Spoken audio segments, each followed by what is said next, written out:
ಓಂ ಶಾಂತಿ. ಮುರಳಿಯ ಮುಖ್ಯ ಜ್ಞಾನ ರತ್ನಗಳು. ವಾಣಿ ಡೇಟು 2/11/2025. ಅವ್ಯಕ್ತ ಬಾಪ್ದಾದ. ಶೀರ್ಷಿಕೆ: ಶ್ರೇಷ್ಠ ಸ್ವಮಾನದ ನಶೆಲೆಯ ಅಸಂಭವವನ್ನು ಸಂಭವ ಮಾಡುವ ನಿಶ್ಚಿಂತ ಚಕ್ರವರ್ತಿಗಳು. ಮುಖ್ಯ ಜ್ಞಾನ ರತ್ನಗಳು. ಪ್ರತಿಯೊಬ್ಬ ಬ್ರಾಹ್ಮಣ ಮಕ್ಕಳು ಶ್ರೇಷ್ಠ ಸ್ವಮಾನಧಾರಿಗಳು. ವಿಶ್ವದ ಪೂರ್ವಜ ಆತ್ಮರು, ಬಾಪ್ದಾದಾರವರ ಮಕ್ಕಳು, ಆಧಾರ ಮೂರ್ತಿಗಳು, ಸೃಷ್ಟಿಚಕ್ರದ ಬುಡದ ಆಧಾರ. ವಿಜ್ಞಾನಿಗಳು ಚಂದ್ರನವರೆಗೂ ತಲುಪಿದ್ದಾರೆ, ಆದರೆ ಆತ್ಮಜ್ಞಾನವನ್ನು ಅರಿಯಿಲ್ಲ. ಚಿಕ್ಕ ಬ್ರಾಹ್ಮಣ ಮಕ್ಕಳು ಆತ್ಮ ಪರಮಾತ್ಮರ ಸತ್ಯ ಸ್ವರೂಪವನ್ನು ತಿಳಿದಿದ್ದಾರೆ. ನಾವು ಪರಮಾತ್ಮನ ಮಕ್ಕಳು ಎಂಬ ನಿಶ್ಚಯ ಮತ್ತು ನಶೆಯು ಎಲ್ಲ ಮಾಯೆಯಿಂದ ರಕ್ಷಿಸುತ್ತದೆ. ಪವಿತ್ರತೆ ನಮ್ಮ ಸ್ವಧರ್ಮ, ಅದನ್ನು ಅನುಸರಿಸುವುದು ಸಹಜ.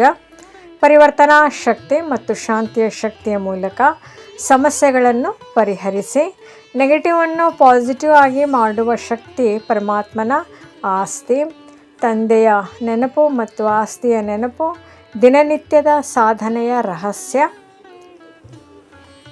ನಶೆಯ ಚಿಹ್ನೆ ನಿಶ್ಚಿಂತತೆ. ಚಿಂತೆ ಇದ್ದರೆ ನಶೆ ಇಲ್ಲ. ಎಲ್ಲ ಚಿಂತನೆಗಳು ಬಾಬಾರವರಿಗೆ ಕೊಟ್ಟು ಬಿಡಿ. ತಂದೆ ಸಾಗರ. ಬಾಬಾ ಹೇಳುತ್ತಾರೆ, ಸೆಟ್ ಅಂದರೆ ಸ್ಥಿತಿ ಆಗಿ ಇರಿ, ಅಪ್ಸೆಟ್ ಆಗಬೇಡಿ. ವ್ಯಾಕುಲತೆಯ 3 ಕಾರಣಗಳು: ಚಂಚಲ ಮನಸ್ಸು, ಅಲೆಯುವ ಬುದ್ಧಿ, ಹಳೆಯ ಸಂಸ್ಕಾರ. ನನ್ನ ಸಂಸ್ಕಾರ ಎಂದು ಹೇಳಿದರೆ ಅದು ನಮ್ಮ ಮೇಲೆ ಅಧಿಕಾರ ಪಡೆಯುತ್ತದೆ. ಹಳೆಯ ಶೂದ್ರ ಸಂಸ್ಕಾರವಲ್ಲ, ಬ್ರಾಹ್ಮಣ ಸಂಸ್ಕಾರ ಶ್ರೇಷ್ಠವಾಗಿದೆ. ಪೂಜ್ಯ ಆತ್ಮರ ನೈಸರ್ಗಿಕ ಸಂಸ್ಕಾರ ಆಶೀರ್ವಾದ ನೀಡುವುದು. ಆಶೀರ್ವಾದ ನೀಡುವುದು ಎಂದರೆ ಸ್ವತಃ ಆಶೀರ್ವಾದ ಪಡೆಯುವುದು. ಪೂಜ್ಯಾತ್ಮ ಎಂದರೆ ಶ್ರೀಮತದಂತೆ ನಡೆಯುವ ಆಶೀರ್ವಾದಮಯ ಆತ್ಮ. ಸೇವೆಯಲ್ಲಿರುವ ಎಲ್ಲ ಮಕ್ಕಳು ತಂದೆಯ ಪ್ರೀತಿಯ ಹಾರವಾಗಿದ್ದಾರೆ. ಹಾರ ಅಂದರೆ ಮಾಲೆ ಆಗಿ, ಹಾರ್ ಅಂದರೆ ಸೋಲು ಆಗಬೇಡಿ ಎಂದು ಸೋಲ್ಬೇಡಿ. ಮಾಯೆಯ ಬಿರುಗಾಳಿಗೂ ಸರ್ವಶಕ್ತಿಯ ಸಂಕಲ್ಪದಿಂದ ಎದುರಿಸಿರಿ. ಅಶರೀರಿ ಫರಿಷ್ಠಾ ಸ್ಥಿತಿಯ ವ್ಯಾಯಾಮವನ್ನು ಪ್ರತಿದಿನ ಅಭ್ಯಾಸ ಮಾಡಿ. ಶರೀರದಿಂದ ಪ್ರತ್ಯೇಕವಾಗಿ ಆತ್ಮಸ್ವರೂಪದ ಅನುಭವ ಮಾಡಿ. ಪರಿವರ್ತನಾ ಶಕ್ತಿ, ಪ್ರೀತಿ, ಸೇವೆ ಈ 3 ಯಶಸ್ಸಿನ ಆಧಾರ. ತಂದೆಯಂತಾಗುವ ಉತ್ಸಾಹ, ಉಮಂಗ ಸದಾ ಜೀವಂತವಾಗಿರಲಿ. ವರದಾನ: ಸಂಗಮಯುಗದಲ್ಲಿ ಪ್ರತ್ಯಕ್ಷ ಫಲದ ಮೂಲಕ ಶಕ್ತಿಶಾಲಿಯಾಗುವ ಸಮರ್ಥ ಆತ್ಮ ಭವ. ಬೇಹದ್ದಿನ ಸೇವೆಗೆ ನಿಮಿತ್ತರಾಗುವ ಆತ್ಮರಿಗೆ ದೈವತ್ವದ ಪ್ರತ್ಯಕ್ಷ ಫಲ ಸಿಗುತ್ತದೆ. ಇಂತಹ ಶಕ್ತಿಶಾಲಿ ಆತ್ಮರು ಯಾವ ಪರಿಸ್ಥಿತಿಯ ಮೇಲೂ ಸಹಜವಾಗಿ ವಿಜಯ ಪಡೆಯುತ್ತಾರೆ. ಸ್ಲೋಗನ್: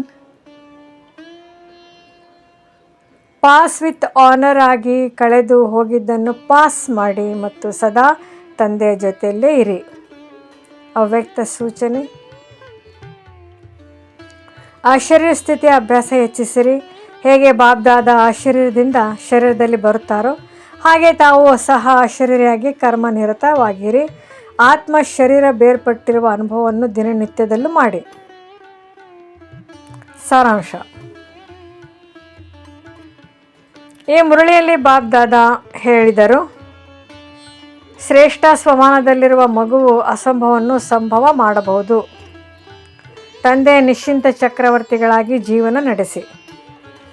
ನಿಶ್ಚಯ, ನಶೆ, ಶಾಂತಿ, ಆಶೀರ್ವಾದ ಮತ್ತು ಪರಿವರ್ತನೆ ಈ 5 ಶಕ್ತಿಗಳು ಬ್ರಾಹ್ಮಣ ಜೀವನದ ಕಿರೀಟ.